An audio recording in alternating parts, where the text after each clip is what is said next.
students, today we will read our next chapter, we will discuss our next chapter, that is On Saying Please.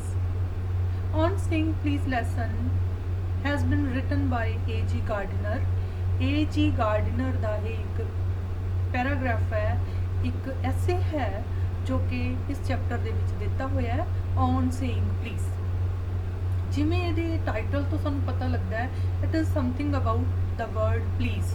Please ਅਸੀਂ ਕਦੋਂ ਕਹਿੰਦੇ ਹਾਂ? ਜਦੋਂ ਅਸੀਂ ਕਿਸੇ ਨੂੰ ਕੋਈ ਕੰਮ ਕਹਿੰਦੇ ਹਾਂ ਜਾਂ ਕਿਸੇ ਤੋਂ ਕੋਈ ਕੰਮ ਕਰਵਾਉਣਾ ਚਾਹੁੰਦੇ ਹਾਂ ਤਾਂ ਅਸੀਂ ਉਹਦੇ ਅੱਗੇ ਸ਼ਬਦ ਲਾ ਦਿੰਦੇ ਹਾਂ ਕਿ ਪਲੀਜ਼ ਮੇਰਾ ਆਹ ਕੰਮ ਕਰ ਦਿਓ। ਸੋ ਇੱਕ ਨਿੱਕਾ ਜਿਹਾ ਸ਼ਬਦ ਕਿਸੇ ਸਿਚੁਏਸ਼ਨ ਦੇ ਵਿੱਚ ਵਰਤਣਾ ਜਾਂ ਨਾ ਵਰਤਣਾ ਕਿਸ ਤਰੀਕੇ ਨਾਲ ਚੇਂਜ ਕਰ ਸਕਦਾ ਹੈ, ਇਸ ਚੀਜ਼ ਨੂੰ ਦਰਸਾਉਣ ਦੇ ਲਈ A.G. ਗਾਰਡੀਨਰ ਇੱਕ ਸਟੋਰੀ ਦੱਸਦਾ ਹੈ ਕਿ ਅੱਜ ਜਦੋਂ ਉਹ ਅਖਬਾਰ ਪੜ੍ਹ ਰਿਹਾ ਸੀ, ਦੈਨ ਹੀ ਰੈਡ ਕਿ ਕਿਸੇ ਲਿਫਟਮੈਨ ਨੇ, ਲਿਫਟਮੈਨ ਮੀਨਸ ਕਿਸੇ ਲਿਫਟ ਦੇ ਵਿੱਚ ਕੰਮ ਕਰਨ ਵਾਲੇ ਬੰਦੇ ਨੇ ਇੱਕ ਪੈਸੇਂਜਰ ਮੀਨਸ ਜਿਹੜਾ ਬੰਦਾ ਉਸ ਲਿਫਟ ਨੂੰ ਵਰਤਣ ਦੇ ਲਈ ਆਉਂਦਾ ਹੈ, ਉਹਨੂੰ ਚੱਕ ਕੇ ਲਿਫਟ ਤੋਂ ਬਾਹਰ ਮਾਰਿਆ।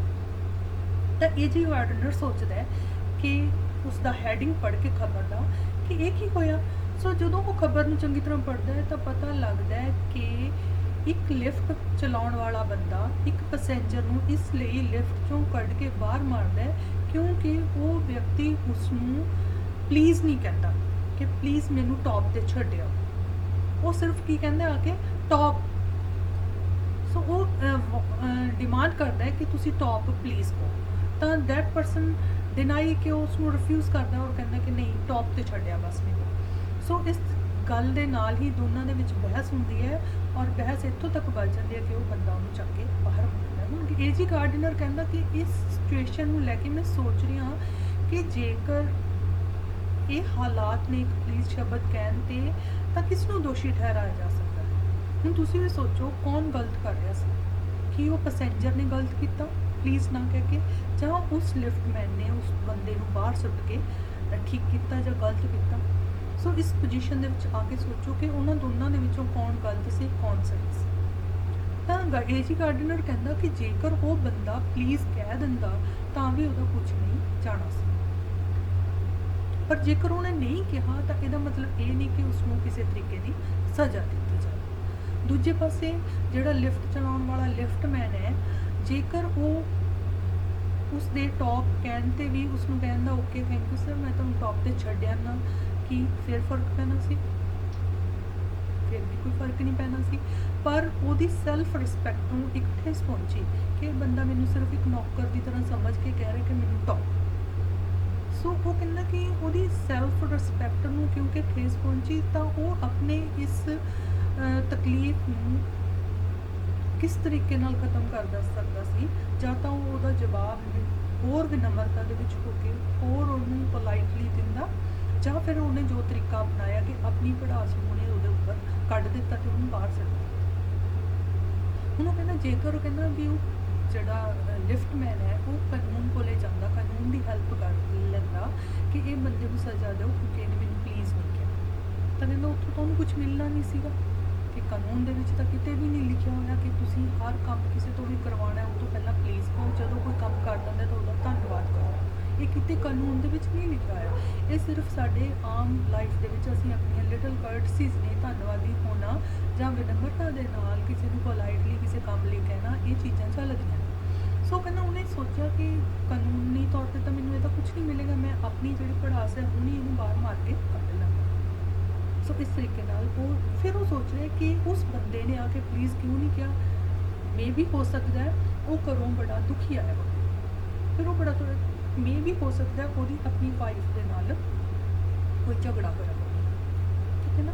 ਤਾਂ ਉਹ ਕਹਿੰਦਾ ਉਹਦੀ ਵਾਈਫ ਦੇ ਨਾਲ ਝਗੜਾ ਕਿਉਂ ਹੋਇਆ ਹੋਵੇਗਾ, ਮੇ ਵੀ ਉਹਨਾਂ ਦੇ ਘਰ ਦੇ ਵਿੱਚ ਜਿਹੜੀ ਕੰਮ ਕਰਨ ਵਾਲਾ ਨੌਕਰ ਹੈ ਜਾਂ ਨੌਕਰਾਨੀ ਹੈ ਉਹਨੇ ਟਾਈਮ ਸਿਰ ਖਾਣਾ ਨਾ ਤਿਆਰ ਕੀਤਾ ਹੋਵੇ, ਘਰ ਵਾਲੀ ਗੁੱਸੇ ਹੋਈ ਹੋਵੇ, ਗੁੱਸੇ ਦੇ ਵਿੱਚ ਹੋਵੇ, ਤਾਂ ਉਹਨੇ ਆਪਣਾ ਗੁੱਸਾ ਆਪਣੇ ਪਤੀ ਦੇ ਨਾਲ ਕੱਢ ਲਿਆ, ਪਤੀ ਨੇ ਅੱਗੇ ਆ ਕੇ ਲਿਫਟ ਵਾਲੇ ਨਾਲ ਕੱਢ ਲਿਆ।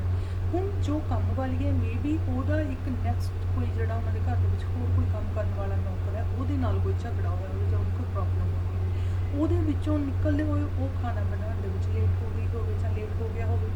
ਸੋ ਇਸ ਤਰੀਕੇ ਨਾਲ ਅਸੀਂ ਆਪਣਾ ਜਿਹੜਾ ਗੁੱਸਾ ਹੈ ਅੱਗੇ ਦੀ ਅੱਗੇ ਕੱਢਦੇ। ਹੁਣ ਉਹ ਕਹਿੰਦਾ ਹੁਣ ਲਿਫਟ ਵਾਲਾ ਕੀ ਕਰੂਗਾ। ਲਿਫਟਮੈਨ ਸਾਰੇ ਦਿਨ ਇਸੇ ਗੱਲ 'ਤੇ ਤੁਰਦਾ ਰਹੇਗਾ ਕਿ ਕੋਈ ਬੰਦਾ ਮੈਨੂੰ ਗੱਦਾ ਹੀ ਨਹੀਂ ਸਮਝਦਾ, ਸਾਰੇ ਆ ਕੇ ਹੁਕਮ ਚਲਾਉਂਦੇ ਨੇ, ਟੋਕ ਕਰਦੇ ਨੇ, ਕਿ ਕੋਈ ਮੈਨੂੰ ਪਲੀਜ਼ ਤੱਕ ਨਹੀਂ ਕਹਿੰਦਾ। ਮੇ ਵੀ ਹੋ ਸਕਦਾ ਉਹ ਆਪਣੀ ਇਸ ਪੜਾਸ ਨੂੰ ਉਹਦੇ ਬੰਦੇ ਉੱਪਰ ਕੱਢ ਦਿੱਤਾ, ਜੇ ਨਾ ਕੱਢਦਾ ਤਾਂ ਹੋ ਸਕਦਾ ਉਹ ਘਰੇ ਜਾ ਕੇ ਆਪਣੇ ਘਰ ਦੇ ਵਿੱਚ ਆਪਣੀ ਫਸਟ ਨੰਬਰ 'ਤੇ ਉਹਨਾਂ ਦੀ ਵਾਈਫ ਜਾਂ ਫੈਮਿਲੀ ਦੇ ਨਾਲ ਉਹ ਆਪਣੀ ਜਿਹੜਾ ਗੁੱਸਾ ਸੀ ਉਸਨੂੰ ਜ਼ਾਹਰ ਕਰਦਾ।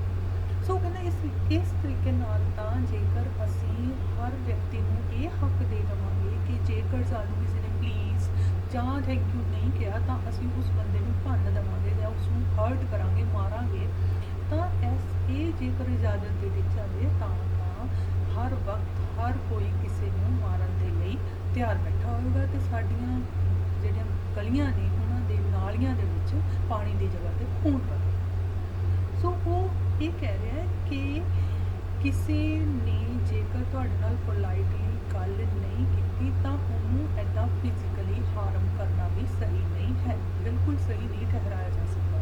ਸੋ ਉਹਦੀ ਹੋ ਸਕਦਾ ਹੈ ਕਿ ਉਸ ਲਿਫਟਮੈਨ ਨੂੰ ਆਪਣੀ ਨੌਕਰੀ ਤੋਂ ਵੀ ਹੱਥ ਧੋਣਾ ਪੈ ਜਾਵੇ, ਕਿਉਂਕਿ ਉਹਦੇ ਕੋਲ ਕੋਈ ਪਲੀ ਨਹੀਂ ਹੋਏਗੀ, ਉਹ ਸਿਰਫ ਇਹ ਕਹੇਗਾ ਕਿ ਇਹ ਬੰਦੇ ਨੇ ਮੈਨੂੰ ਪਲੀਜ਼ ਟੌਪ ਨਹੀਂ ਕੀਤਾ। ਸੋ ਇਹ ਕਹਿ ਕੇ ਏਜਿੰਗ ਗਾਰਡਨਰ ਇਹ ਕਹਿਣਾ ਚਾਹੁੰਦਾ ਹੈ ਕਿ ਜਿਹੜੀਆਂ ਇਹ ਲਿਟਲ ਕਰਟਸੀਜ਼ ਨੇ ਇਹ ਸਾਡੀ ਜ਼ਿੰਦਗੀ ਦੇ ਇੰਜਨ ਨੂੰ, ਜ਼ਿੰਦਗੀ ਦੀ ਗੱਡੀ ਨੂੰ ਬੜਾ ਸਮੂਥਲੀ ਚਲਾਉਣ ਦੇ ਵਿੱਚ ਇੱਕ ਆਇਲ ਦਾ ਕੰਮ ਕਰਦੀਆਂ ਨੇ, ਔਰ ਸਾਨੂੰ ਇਹਨਾਂ ਨੂੰ ਵਰਤਣ ਦੇ ਵਿੱਚ ਕੋਈ ਬਹੁਤਾ ਗੁਰੇਜ਼ ਨਹੀਂ ਕਰਨਾ ਚਾਹੀਦਾ। ਅਸੀਂ ਇੱਦਾਂ ਕਰਕੇ ਆਪਣੀ ਅਤੇ ਦੂਸਰਿਆਂ ਦੀ ਜ਼ਿੰਦਗੀ ਨੂੰ ਸੁਖਾਲਾ ਬਣਾ ਸਕਦੇ ਹਾਂ। ਠੀਕ ਹੈ। ਸੈਕਿੰਡ ਉਹ ਕਹਿੰਦਾ ਕਿ ਮੈਂ ਏਜੀ ਗਾਰਡਨਰ ਇੱਕ ਹੋਰ ਐਗਜ਼ਾਮਪਲ ਦਿੰਦਾ ਹੈ ਕਿ ਮੈਂ ਡੇਲੀ ਇੱਕ ਬੱਸ ਦੇ ਵਿੱਚ ਸਫ਼ਰ ਕਰਦਾ, ਉਸ ਬੱਸ ਦੇ ਕੰਡਕਟਰ ਦੇ ਬਾਰੇ ਉਹ ਦੱਸ ਰਿਹਾ ਕਿ ਉਹ ਕੰਡਕਟਰ ਬੜਾ ਹੀ ਜੋਲੀ ਕਿਸਮ ਦਾ, ਬੜਾ ਹੀ ਮਤਲਬ ਉਹਦੀ ਜਿਹੜਾ ਸੁਭਾਅ ਹੈ, ਨੇਚਰ ਹੈ, ਉਹ ਬੜੀ ਹੀ ਸਾਰਿਆਂ ਨਾਲ ਫਰੈਂਡਲੀ ਹੈ। ਕਹਿੰਦਾ ਇੱਕ ਦਿਨ ਮੈਂ ਆਪਣਾ ਪਰਸ ਲੈ ਕੇ ਜਾਣਾ ਭੁੱਲ ਗਿਆ, ਜਦੋਂ ਉਹ ਮੇਰੇ ਕੋਲ ਟਿਕਟ ਲੈਣ ਲਈ ਆਇਆ ਤਾਂ ਮੈਨੂੰ ਯਾਦ ਆਇਆ ਕਿ ਮੇਰੇ ਕੋਲ ਤਾਂ ਮੇਰਾ ਪਰਸ ਵੀ ਨਹੀਂ। ਤਾਂ ਜਦੋਂ ਮੈਂ ਉਸ ਕੰਡਕਟਰ ਨੂੰ ਦੱਸਿਆ ਆਪਣੇ ਪਰਸ ਬਾਰੇ ਤਾਂ ਉਹਨੇ ਕੋਈ ਆਮ ਕੰਡਕਟਰਾਂ ਦੀ ਤਰ੍ਹਾਂ ਮੈਨੂੰ ਝੂਠਾ ਨਹੀਂ ਸਮਝਿਆ ਅਤੇ ਮੈਨੂੰ ਬੱਸ ਤੋਂ ਉਤਰਨ ਲਈ ਨਹੀਂ ਕਿਹਾ, ਸਗੋਂ ਉਹਨੇ ਮੈਨੂੰ ਚੁੱਪ ਕਰਕੇ ਮੇਰੇ ਜੋ ਵੀ ਡੈਸਟੀਨੇਸ਼ਨ 'ਤੇ ਮੈਂ ਜਾਣਾ ਸੀ ਉਹਦੀ ਟਿਕਟ ਦੇ ਦਿੱਤੀ ਅਤੇ ਕਿਹਾ ਕੋਈ ਗੱਲ ਨਹੀਂ, ਜ਼ਿੰਦਗੀ ਦੇ ਵਿੱਚ ਕਿਤੇ ਨਾ ਕਿਤੇ ਤੁਸੀਂ ਮਿਲ ਹੀ ਜਾਓਗੇ ਤਾਂ ਤੁਸੀਂ ਆਪਣਾ ਇਹ ਕਿਰਾਇਆ ਦੇ ਦਿਓ। ਸੋ ਇਸ ਤਰੀਕੇ ਨਾਲ ਉਹ ਕਹਿੰਦਾ ਕਿ ਉਸ ਕੰਡਕਟਰ ਦਾ ਸੁਭਾਅ ਸੀ ਕਿ ਉਹ ਆਪਣੇ ਮੁਸਾਫਿਰਾਂ ਦੇ ਨਾਲ ਇੱਕ ਫਰੈਂਡਲੀ ਬਿਹੇਵੀਅਰ ਬਣਾ ਲੈਂਦਾ ਸੀ। ਜਿਹੜੇ ਰੂਟੀਨ ਦੇ ਵਿੱਚ ਉਹਦੀ ਬੱਸ ਦੇ ਵਿੱਚ ਸਫ਼ਰ ਕਰਦੇ ਸੀ ਉਹਨਾਂ ਨਾਲ ਉਹ ਇੱਕ ਰਿਸ਼ਤਾ ਬਣਾ ਕੇ ਰੱਖਦਾ ਸੀ ਅਤੇ ਸਭ ਨੂੰ ਖੁਸ਼ ਕਰਨ ਦੀ ਕੋਸ਼ਿਸ਼ ਕਰਦਾ ਆਪਣੀ ਗੱਲਬਾਤ ਦੇ ਨਾਲ, ਆਪਣੇ ਵਿਵਹਾਰ ਦੇ ਨਾਲ।